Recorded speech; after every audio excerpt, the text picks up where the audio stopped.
Okay, I'm gonna just date it. This is Jeff Katz. It's Friday, August 28th, 2009, and it's approximately 1:15, 1:30 in the afternoon, and we're here with Alice Rooney at her home on Queen Anne. So Alice, we're gonna start off with just some kind of general background questions, and then I'll move to more allied arts questions, Okay. and then a little bit some other kind of general questions to ask you about, you know, your life and what's happening, and Okay. things like that. First, I'd like to start off with, if you could please tell us where you were born, and if you don't mind sharing what your date of birth was. Okay. I was actually born in Ballard, in Seattle, and I was born on July 5th, 1926. And my father was really disappointed because if I'd been born on the 4th of July instead of the 5th, there was a chance I would have gotten some money from the American Legion, but we missed that. I grew up in Ballard, went to Ballard High School, and went to the University of Washington and graduated from there, and have lived most of my life in Seattle, with some exceptions. When I graduated from college, I lived 3 years in New York, living with 3 other Seattle girls, and then came home, and I've been here ever since, off and on. Now, could you tell us a little bit about your family, your parents, and your siblings? Oh, yes. My parents are, I'm a full-blooded Norwegian. My father came here from Norway in 1921, and my mother a couple years later, and they married in 1925, and actually when I was born, they lived a block away from Ballard High School, and so I don't seem to have gotten very far away from that. My father was in the construction business, and actually when he came to this country, he went to Santa Barbara, which his family called Santa Barbara, and worked on a ranch. He then went up to Oregon and worked in the woods. Then he came up here and he went fishing, and then he went to work as a laborer in the building industry. And one of my great regrets is that I didn't sit him down with a tape and record his memories, because they were married in 1925 in the middle of the Depression. He and another partner of his built 3 houses on Sunset Hill in Ballard. I have no idea where they got the money or how they did it. They were spec houses. They were sold to once they were built. So somewhere between the mid-20s and the mid-30s, he went from being a laborer to then became a rough carpenter, and then a finished carpenter, and then eventually became a contractor. And then after that, he stayed as a contractor for a number of years until finally he did a house for a woman, and she literally changed the location of her kitchen 4 times. And even though he got paid for it, he said, that's it. And he went into speculative building and built a lot of houses and small buildings and duplexes and commercial buildings and so forth, and did that all of his life. And are those houses by any chance still there? Oh, there are a whole bunch of them, mostly in Ballard. In fact, you know where Ballard High School is, up on 15th? There's a brick apartment building across the street on 15th, and my father built that. And he, actually his last project was, let's see, 50s big project.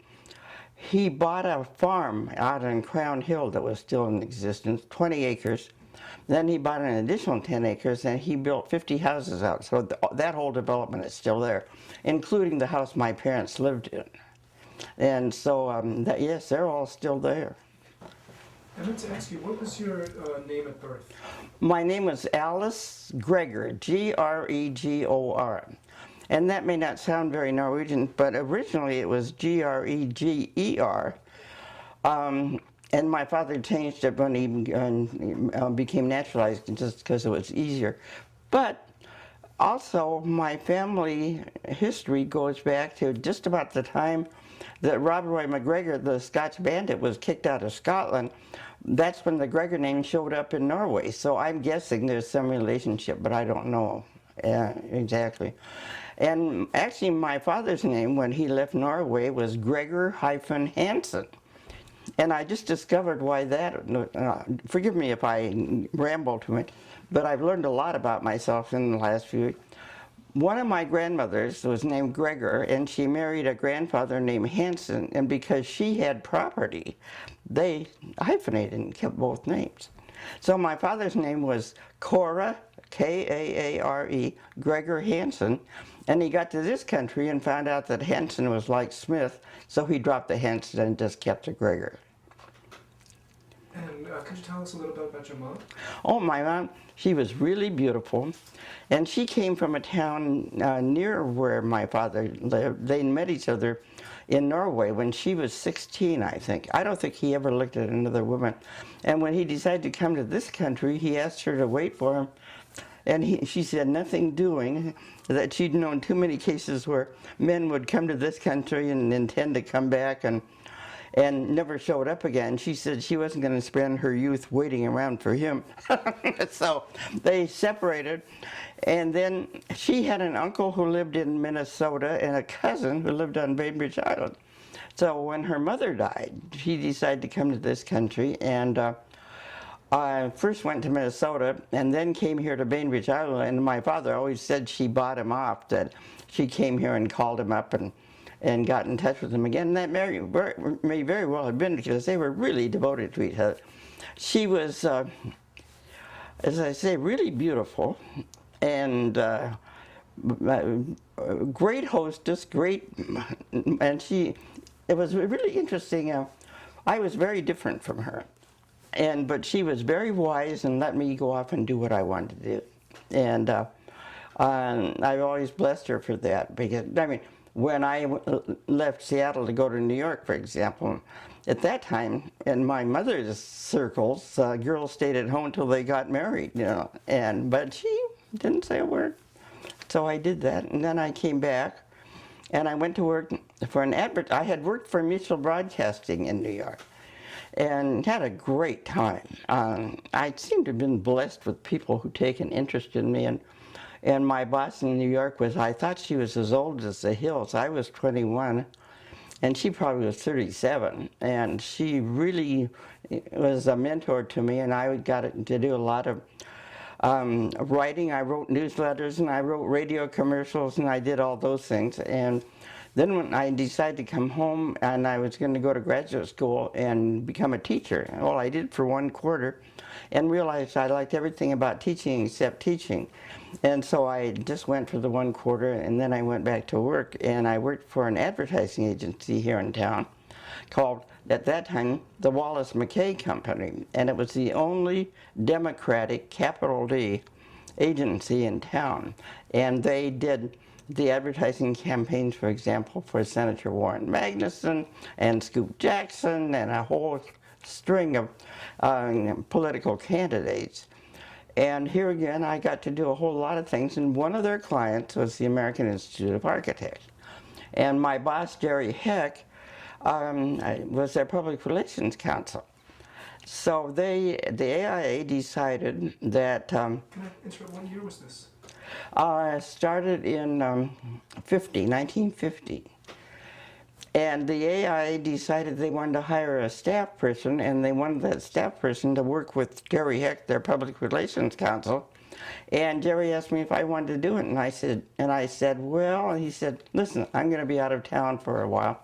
You fill in for me at some meetings. So I went to some meetings, and here I was 24 years old by this time.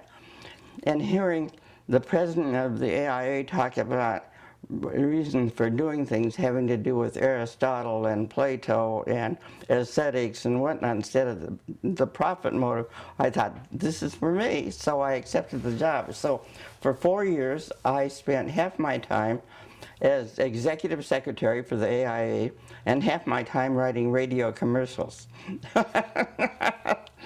And what kind of commercials did you write?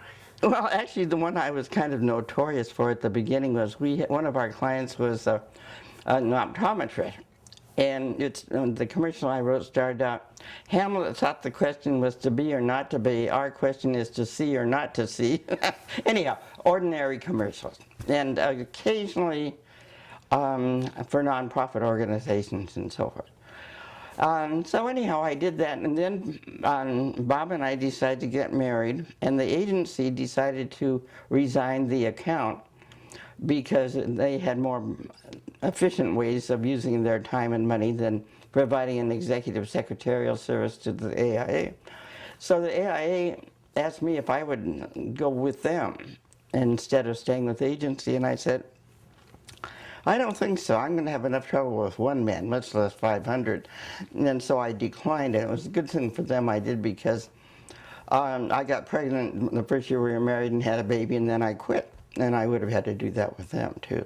So, but it was a very interesting 3 or 4 years I spent with them. As I say, I got to know a lot of the architects who later became really leading lights in architecture in the city. Fred Bassetti was one, Jefferson Nelson, some people whose names you may not recognize, like Perry Johansson and Paul Theory, and Jim Corelli, whose son is now the lighting director for the Rep, Randy Corelli. A whole bunch of people, and I learned a very great deal from them. And I had kind of a natural attachment to architecture, I think, in a funny kind of way. That with my father building all these houses, you know what, a friend of mine asked me the other day why my brother took over the building business instead of me. And I said, well, frankly, I wasn't very interested, but you know, I would have been better at it than he was.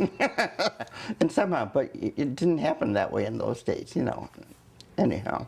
So you do have brothers? And I had one brother. He was 3 years younger than I am, and he died 20 years ago, very young. He was in the building business too. And his claim to fame, one of them, is he was married 3 times and they were all Ballard girls. And I almost bought it. We have a fundraising project at Ballard High School, not very different from a lot, with tiles you buy.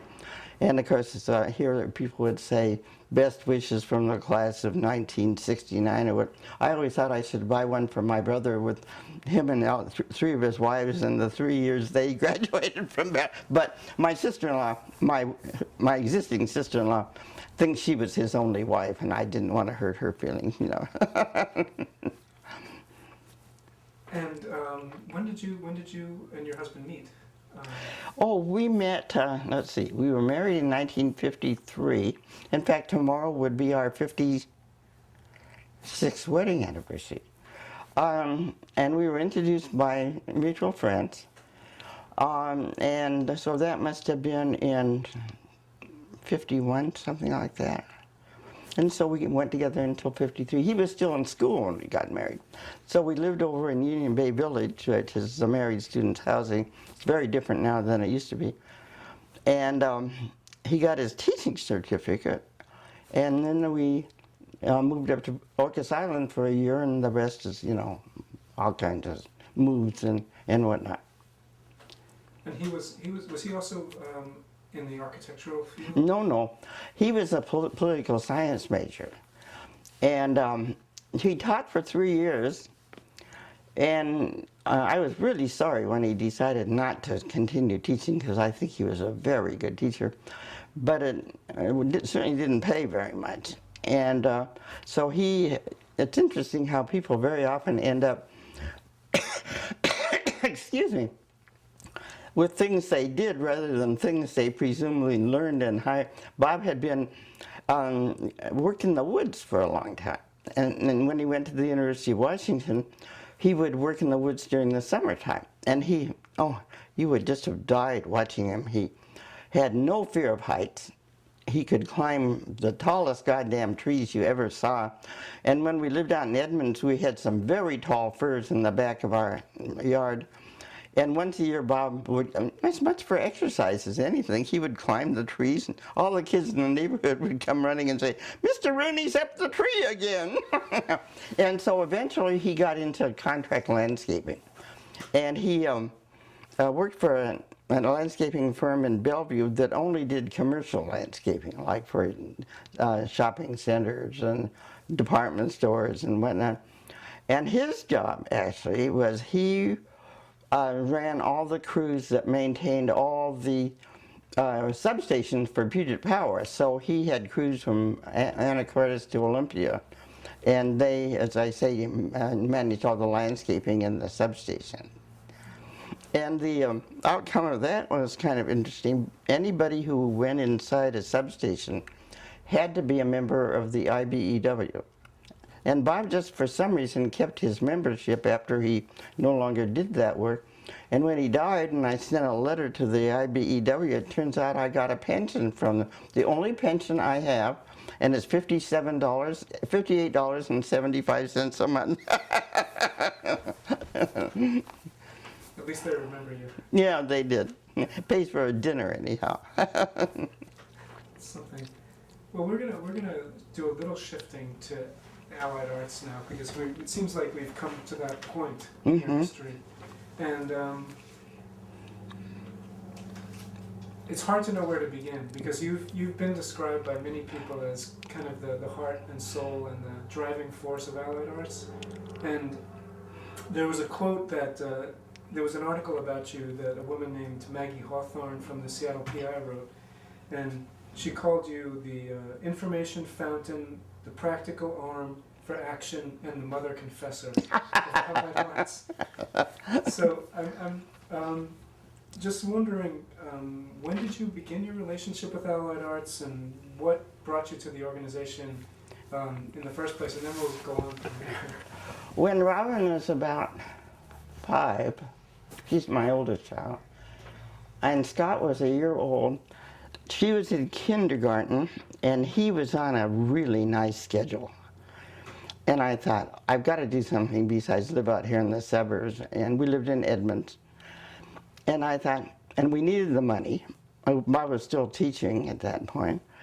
And so I said to Bob, why don't I get a part-time job? And he said, oh, why would you want to do that? We'd have to get a babysitter. And actually, believe it or not, at that time I didn't drive.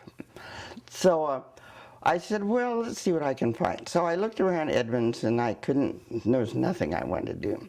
So I called my old friend Rose Fraser, who was still at the actually she was at the advertising agency for a long, long time, and said, Rose, I'm looking for a job. And I haven't found anything that interests me. Do you know of any jobs that are available? So she said, well, let me call you back. So she and Jerry, my favorite boss, got together and she called me back and said, well, there are 2 jobs that are available at this time. One would be to work on the gubernatorial campaign for Al Rossellini, who was running for governor at that time. Or the other is to work for the Allied Arts of Seattle. And we decided, Rose and Jerry decided on my behalf that I'd be better off working for Allied Arts.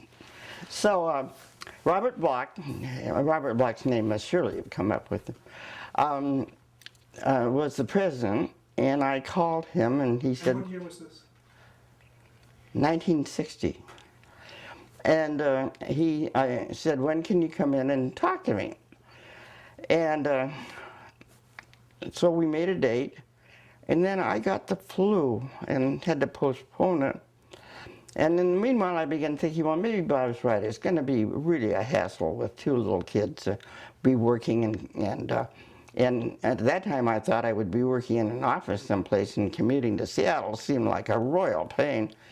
So so I had lunch with my mother the day before I went to interview with Bob, and she'd bought me a really cute hat and with flowers on it and everything, and made me feel better. And so I went in, and Bob Block said to me, I was afraid you were going to change your mind. And I said, well, let's talk about it.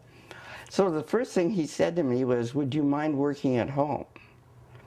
And I said, well, I live in Edmonds. And he said, you do have a telephone, don't you? And I said, yes. And he said, do you have a typewriter? And I said, yes. And he said, so what's the big deal? Bob Block was really an unusual man. And so he hired me, and I worked half-time. And actually, I had known about the creation of Allied Arts because John Detley, who was an architect, and was president of the AIA when I worked with him, was one of the founders of Allied Arts. And I had run into him in a bakery near my house at that time, and I said, I'd love to work for Allied Arts. And he said, maybe it'll work out that way. And here, sure enough, it did. So I just started working for Allied Arts part-time, kept track of my hours. I got paid all of $2.50 an hour. Turned my dining room into an office. Robin said she was 10 years old before she knew that you could eat in the dining room during the week. and just started working with them. What was your title with Allied Arts? Executive secretary. And then later on, sometime in the 70s, it became executive director. Now, you were the only paid employee of Allied Arts, is that correct? Well, for a while, but later on, actually, when CETA came into existence, we really had quite a nice staff, and they got paid by the CETA, you know, the Comprehensive Employee Training Act. But to begin with, yes, I was the only one who got paid.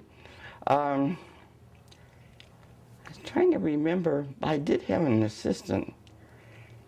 At one time, I was working part-time and she was working full-time. So we did have, that was starting in late 60s, early 70s, yeah. Now, as you mentioned, when you joined, there were a lot of the founders still around, and you had already met many of the people. Oh, yeah. I guess it started with the Beer and Culture Society. Right. And became Allied Arts.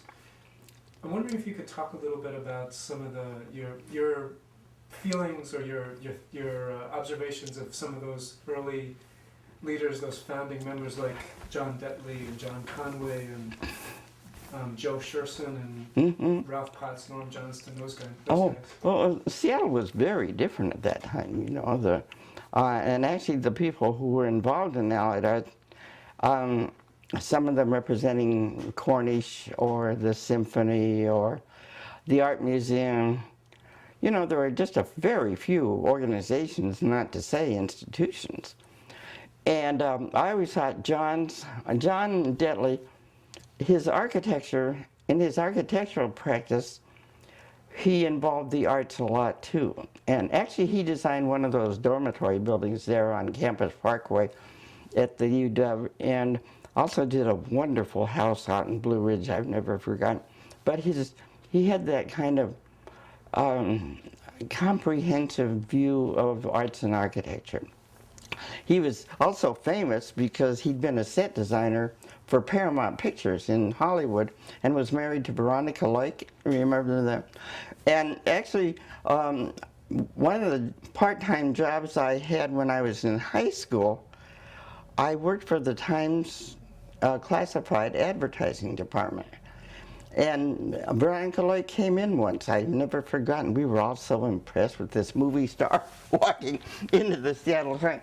Anyhow, it was not surprising to me that he was interested in starting what was the Beer and Culture Society, or the Allied Arts, with its view of you know, wanting to create the kind of city that attracted the kind of people who support the arts. And they, when you think about the dues at Allied Arts at that time, were $2 a year.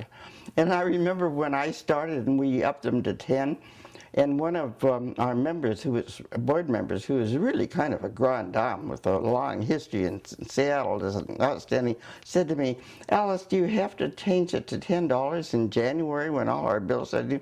And I said, Joanna, we're only talking about $10. And I would have been embarrassed to bring it up, but the fact that she was far richer than I would ever be made it different, I guess. But anyhow, what happened with, I think there's a pattern that organizations follow, that when they're started, people have a lot of enthusiasm, not to say passion, for the reason for founding an organization.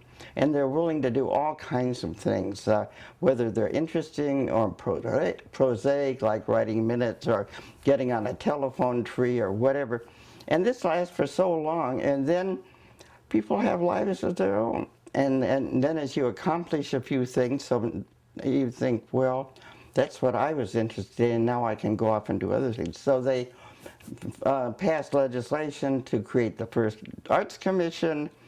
They got started on the Highway Advertising Control Act to keep billboards off the freeway, and they actually adopted a theme that LIDAR's never really picked up again.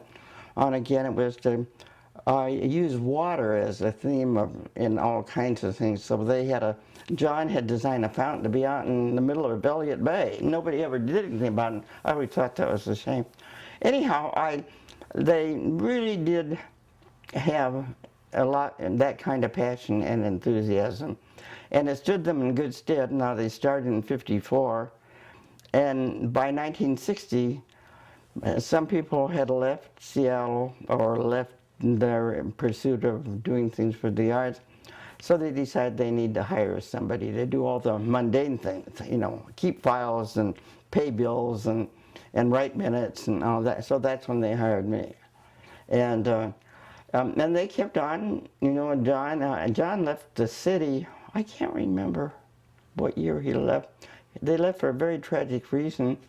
He lost a child by drowning in a swimming pool, and so they left Seattle.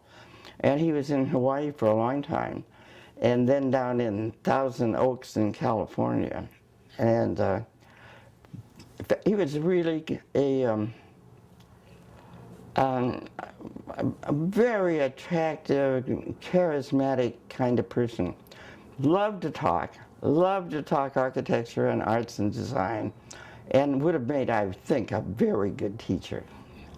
So and these were all friends of his. They'd all gotten to know each other long before I came on the picture, of course. And that's when they started the Beer and Culture Society. And you can tell, even with that kind of irreverence, that they had a lot of humor about it.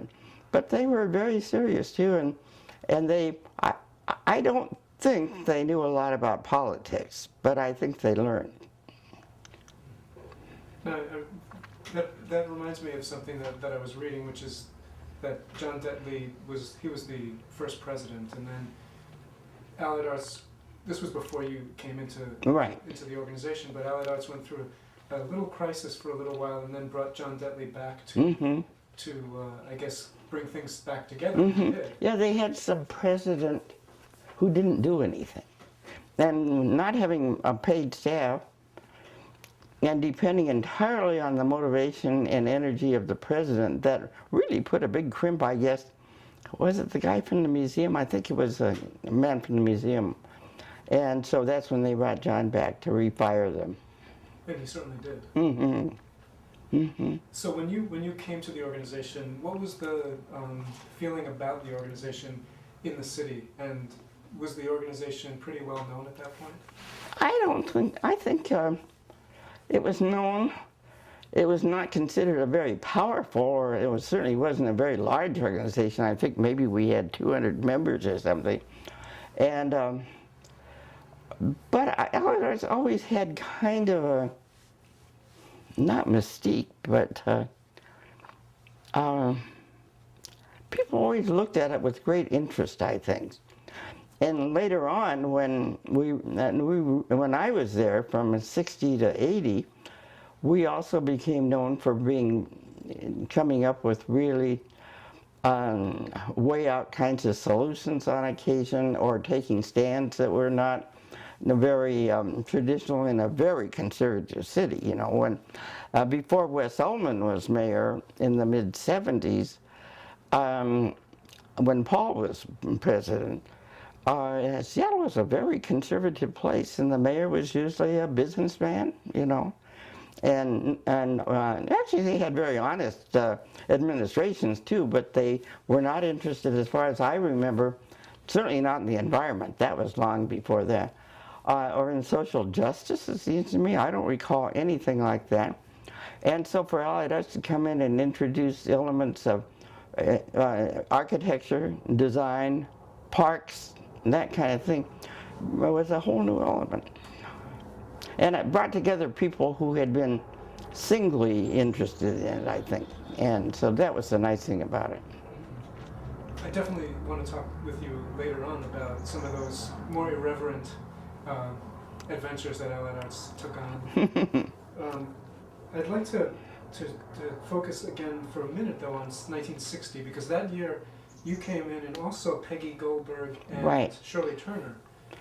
Was Shirley there in 60? I thought she was a year or two later, but right around that time. Mhm. Yes, okay. So could you talk a little bit about the two of them? Because the three of you were a real, pretty solid foundation for the organization. well, Peggy had a house over in Bellevue, and Shirley was a tenant in a house on the property.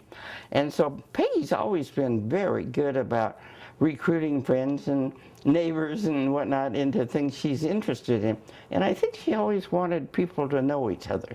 So she brought Shirley in, and that's when we did all kinds of newsletters and parties, fundraising parties, and Peggy always, her mother once said that even when she was a little kid, kids like to play with her, people wanted to be around Peggy. She's a very strong, but in a way kind of a diffident personality too. And so she always, and she came from a family of influence in the city, and and she came as a representative of the Junior League, and I don't know much about the Junior League's history. It seems to me you never hear about it anymore, but that time, you know, they had a magazine and they had volunteers out in various parts of the city, and she came to us and had the influence of that too. And, you know, regardless of where you are, money and power talk too. So that helped a lot, yeah. The three of you were very passionate about the work at Allied Arts. Oh yeah, definitely. And what's interesting, during most of the 60s, we were known as much for keeping billboards off the freeway as we were for anything else. Took a long time. In fact, when, where was I? Oh, down at, I was at the Sculpture Park the other day, and there's one, Barry Ackerley has his name on something. And it reminded me of the days when we fought for billboards off the freeway.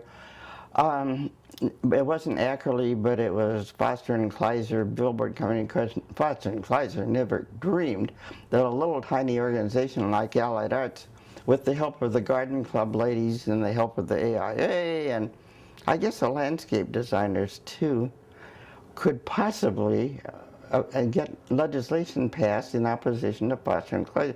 But it took a lot of time for us to do it too. So that was one thing that occupied us during the 60s. The other, of course, was starting to save the market. And Victor Steinbrook proposed it, I think, in maybe 63 or 64. And we started having champagne breakfasts at the market once a year. And I always thought that was really a very funny anomaly, champagne at the market, but called attention to what was going on too.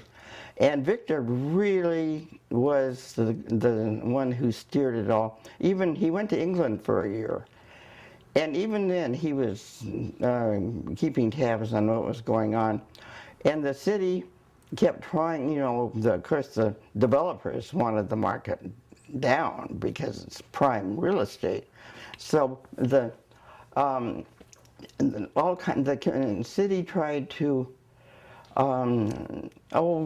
approach it from different ways to kind of compromise on what was going on, and nothing would ever suit Victor. So finally, the famous initiative was started, and that was, you know, one, as you probably heard, Allied Arts always kind of operated on the spin-off theory. So, which at the time I started, I thought, what is this? Where we get a good cause and then we spin it off into an organization of its own. And I realized it was very wise, because otherwise we would have been still doing things we were doing back in 1960. But by starting things like the Writers' Conference and let them doing their own Writers' Conference, and we started the Friends of the Market. And they were the ones who took care of starting the initiative. And of course at that time, the mayor was opposed to it. The Chamber of Commerce was opposed to it. The Downtown Development Association was opposed to it. The director of the Department of Development in the city was opposed to it. And the only ones who were for it were the people, you know. So it really was a great victory. Yeah, and we definitely need to talk more about that. Getting back a little bit to some of the people that you worked with in those early years, I'm just wondering if you could also talk a little bit about your experience with some of the icons of Seattle history. And I just wanted to, in terms of James Washington is one who I just wanted to bring up, because you wrote something at one point in a little essay. Actually, I think that this was a speech that you gave, where you wrote that James Washington early on, and you had a number of telephone conversations, and he was one of those great people who identifies himself immediately on the telephone. And one time your 6-year-old answered the phone and handed it to you and said, "It's Mr. Washington." I didn't know that he was still alive. I'd forgotten all about that. He was George Washington. I'm wondering if you could talk a little bit about people like James Washington and Wing Luke. I didn't know Wing Luke very well. He was, of course, part of the market thing too, but I didn't know him very well. And so I can't really speak very much. And James, we did know each other. But it kind of varied throughout the years. So he'd have something in mind and call up, and we'd talk about it. And I hate to tell you this, but I don't remember a whole lot of things we did in common, other than that we had a really nice relationship. And what was it somebody said once? We had an annual conference over at the oh dear, what's the name of the church in the central area? Oh God, I'll think of it in a minute. Anyhow, and James Washington. Mount Zion? I'm sorry? Mount Zion? Yeah, Mount Zion Baptist Church. We had a conference there, and actually it was based a lot on civil rights and minorities. And James Washington was speaking, and was it the mayor who said, "I can always count on James to pray for me," something like that. And he was very, very spiritual, and his faith was always right there. But also he did those wonderful sculptures. I presume you've been up to the Betty Bowen viewpoint there, and anyhow, that's all. I really don't remember a whole lot about him being involved. One thing that came up was in 1960, you guys did an arts and crafts fair at the Westlake. Oh, we did, yeah. Apparently, James Washington helped to set up the booths and things like that. So he was helping with some of the construction. But do you recall that event? I do remember that. Yes, because that was. And actually, I don't remember James Washington doing that. We had a board member named Don Ingalls, who really turned out to be a great carpenter and organizer, and he did. So we did have booths there with various craftsmen coming in and organizations being there, and it was the first time anybody had ever held a craft show in downtown Seattle, I guess. And God, that was a long time ago, Jeff. I should have done some homework myself. How were you able to secure that space for this? Can you hold that thought? This truck. Give me a chance to show. Yeah, I just want to know if it's rumbling. Oh, sure. It's actually a little motorcycle. Oh. It's just standing there. I have new neighbors, so I think one of them has a motorcycle. I haven't met them yet. They moved in when I was gone, and I noticed one had parked his motorcycle. So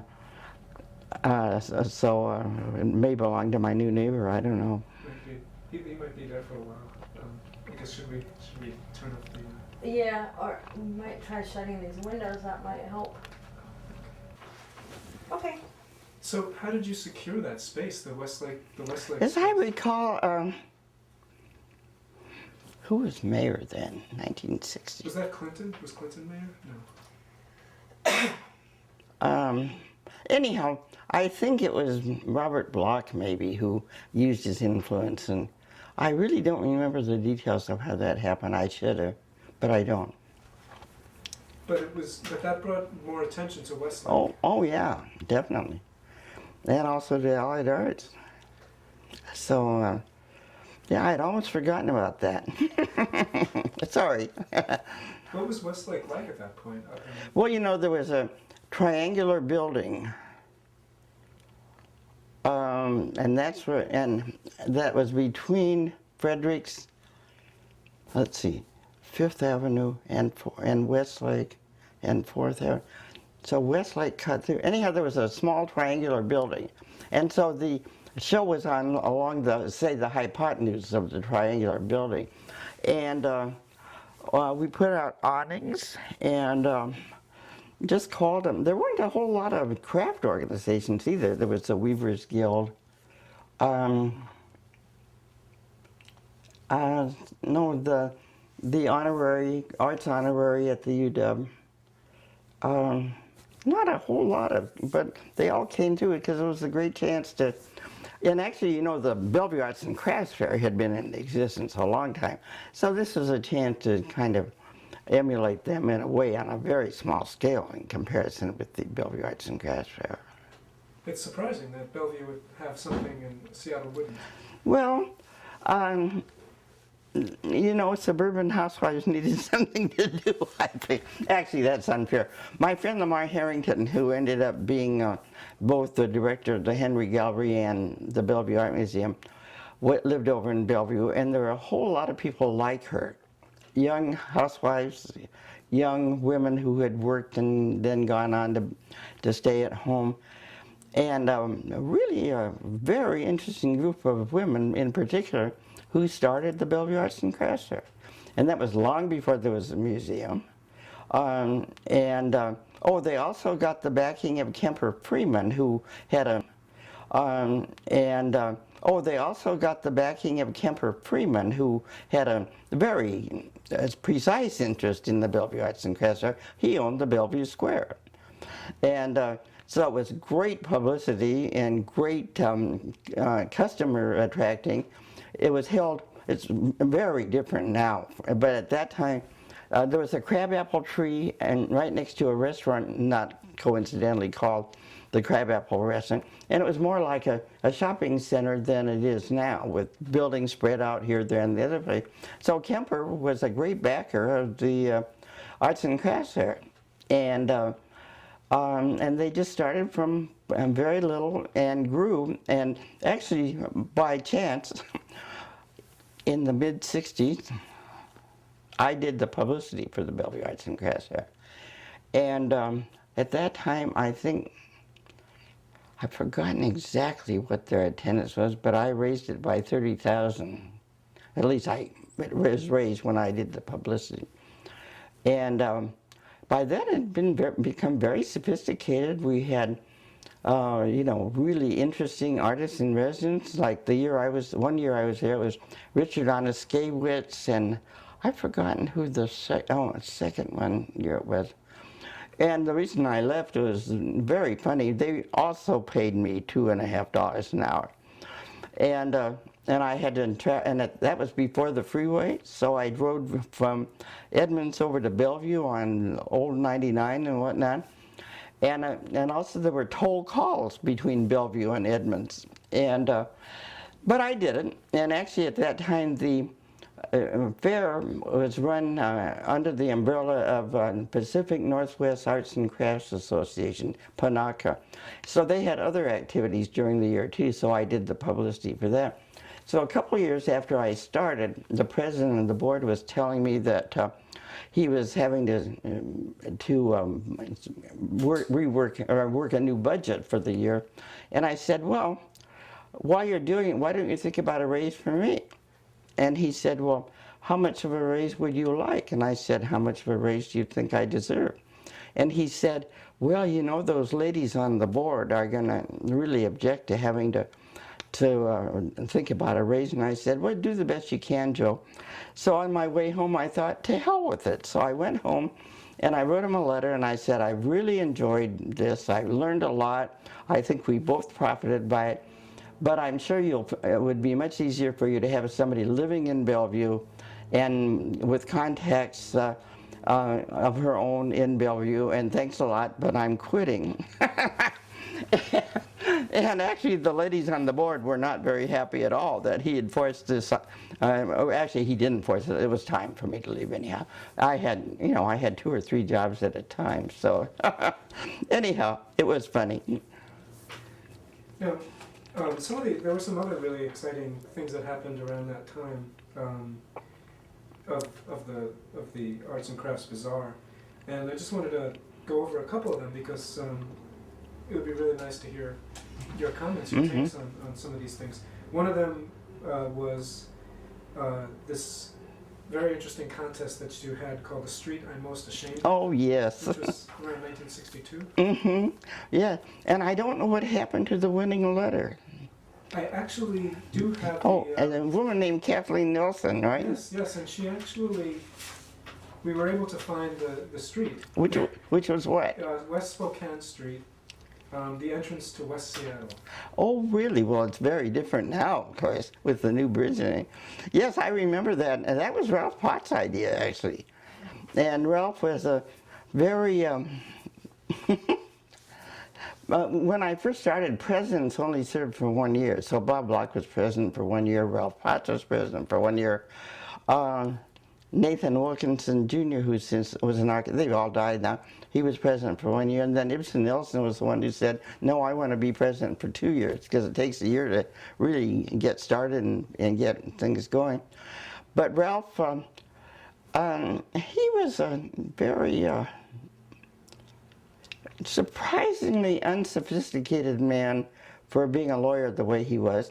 And I didn't realize for years that the book he'd written that he got so much credit for, called Sir Boss, which was a fictionized version of Dave Beck, that he'd had it printed by a vanity press. I never thought about things like that. But he got a lot of credit for that, and I don't think he ever wrote another book. He also was, what can I say about it? Not folksy exactly. He had good ideas in a way. When one of the things that happened to, did you come across this was after Ralph was president, I've forgotten what year, where there was going to be a closed circuit film on John Kennedy, and the money for it was going to go to help the symphony pay off their debt on their production of Aida.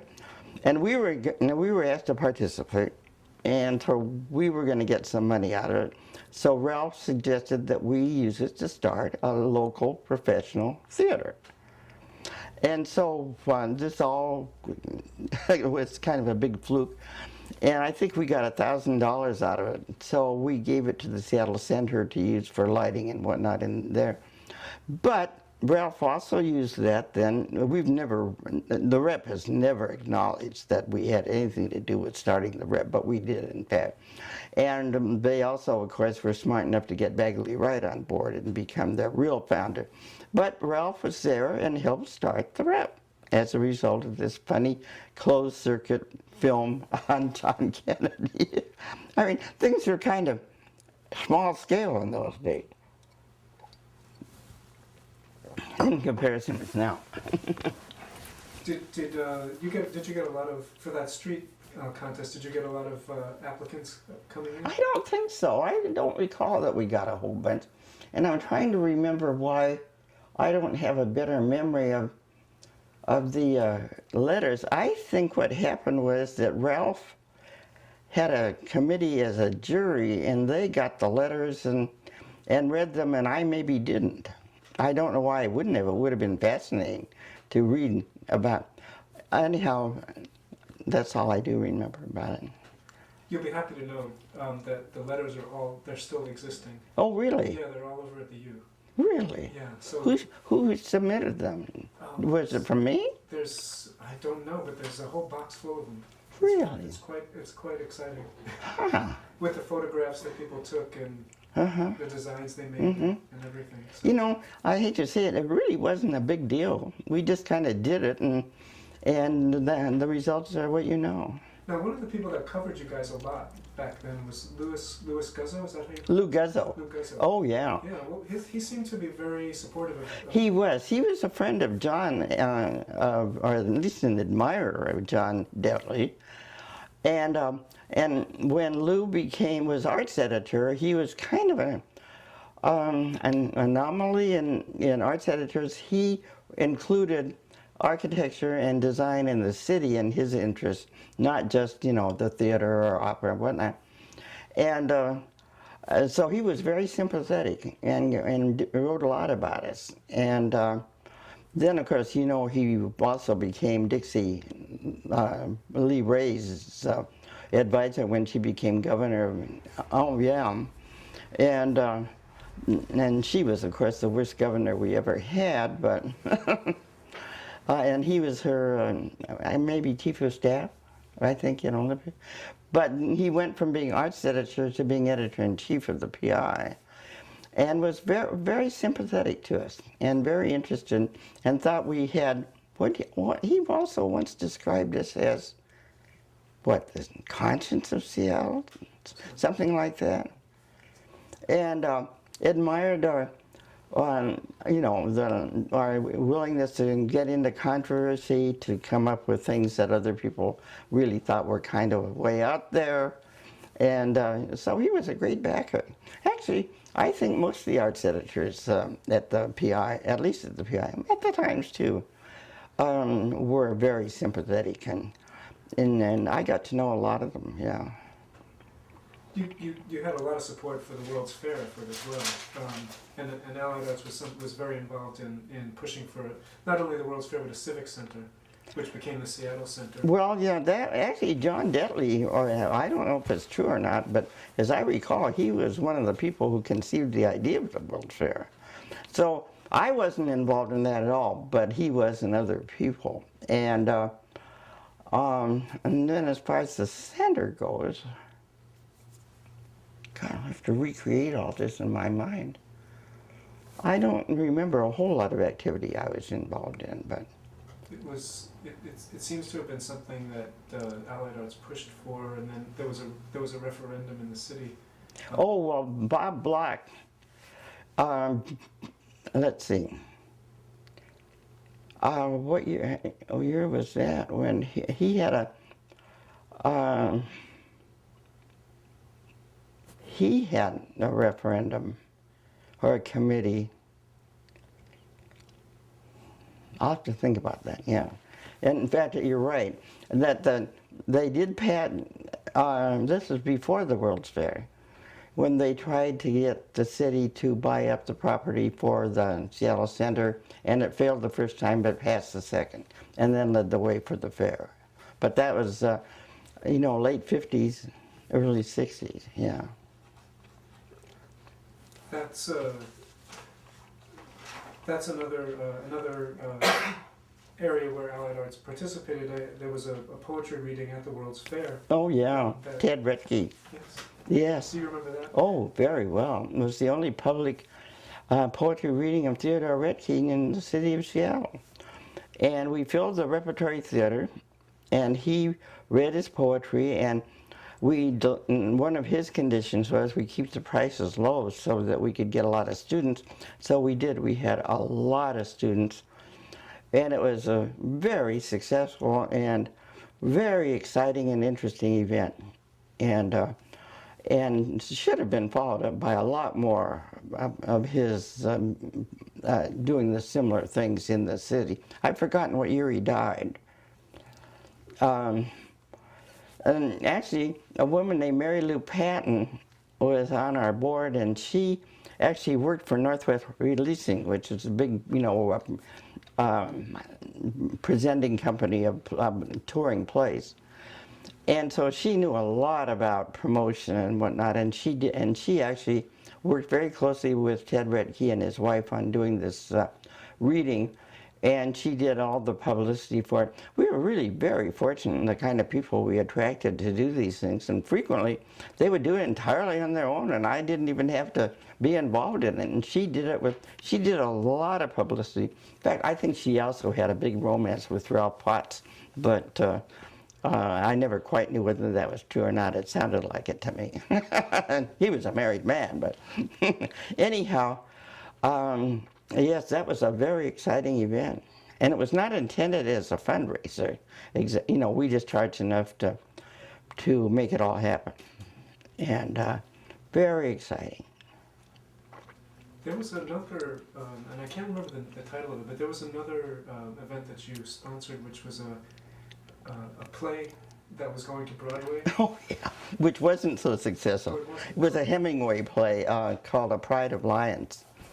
And is it A.J. Hoxner, who's still around as a biographer of Hemingway, talked us into putting it on.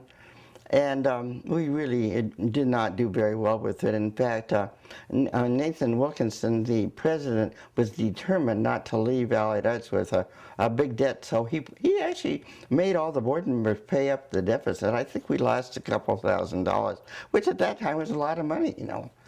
And we actually papered the house so it was filled for the opening night. But other than that, it wasn't.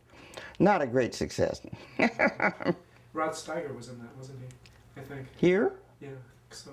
I don't remember that. Really? Which is nice. Yeah. Now, another thing that this is it didn't turn out to be a success, but it was an extremely bold move. The attempt to lid the freeway, that was something that came up in... Well, that was not strictly an Allied Arts activity. It was Annie Harburg and Victor Steinbrook and Paul Thury and a whole bunch of individuals. And here again, you know, would have cost $6 million to lid the freeway. What did it cost to put up to build Freeway Park? $20 million. And I have no idea what it cost to build a convention center, probably $100 million. And so in exchange for $6 million, we would have had we would have avoided the break between downtown and First Hill and Capitol Hill. We would have had all that land to sell for the air rights for it or to put in as a park. It was shameful that it didn't happen. And one of the funny things that happened there too, and it was opposed by the gas and tire lobby and the AAA and all of this. And a couple of years after the freeway was finished and the tunnel did not happen, or the lidding did not happen, I happened to be home listening to the radio, and George Kinnear, who is locally president of the AAA, had moved on and become president of the national AAA, and he was being interviewed, and he said it was great short-sightedness that the city did not lid the freeway when it was coming through Seattle. So I called Paul Thury and I said, am I crazy? Wasn't he one of those leading the charge against lidding the freeway? And he said, no, you're not crazy, and he was. So people get a very different view when they are removed from the pressures. But, you know, I'm sure you probably saw the picture. I remember a wonderful picture of Annie Harburg and a bunch of, Annie always really, how can I say this without sounding condescending? I don't mean to. Her framework for organizing, whether it was fundraising or just organizing, was to depend on all her friends who were volunteers with the symphony and later the opera and the theater. So here's this wonderful picture, you probably have it, of their walking along the side of the freeway carrying branches from trees. And I'm not quite sure what the exact relevance was, other than if they lidded the freeway, they could plant a lot of trees. But anyhow, it was really a charming picture. And she was absolutely courageous and brave and wise. And she was responsible for that, along with Paul and Paul Thury and Victor and whatnot. Now, in terms of the billboard legislation, which also happened around that time, how are we doing for time? 5 minutes. Okay. We're going to need to change tapes in just a few minutes. Okay. But in terms of the billboard legislation, there was I don't know if you wrote this poem or not, but you, Allied Arts sent out a lot of postcards to get support for the billboard legislation. And on the postcard, there was a poem, and the poem said, "I think I shall never see a billboard lovely as a tree. No, that's a famous writer from someplace. In fact, unless the billboards fall, I'll never see a tree at all." So it was related to the billboards. You know, taking But I think it was somebody, maybe E.B. White? Somebody like that. No, I didn't write that. And it was somebody famous like that. It's kind of a take. It was kind of a take on that famous poem. Oh yeah, it was really wonderful.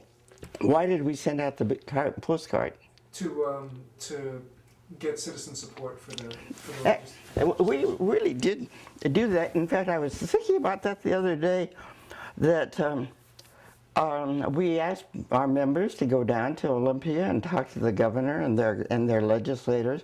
And I remember taking two of my neighbors from Edmonds down, and we went down and we talked to our legislator, and then we went into the governor's office, and he was tied up for something, and so I said, well, could we come back later?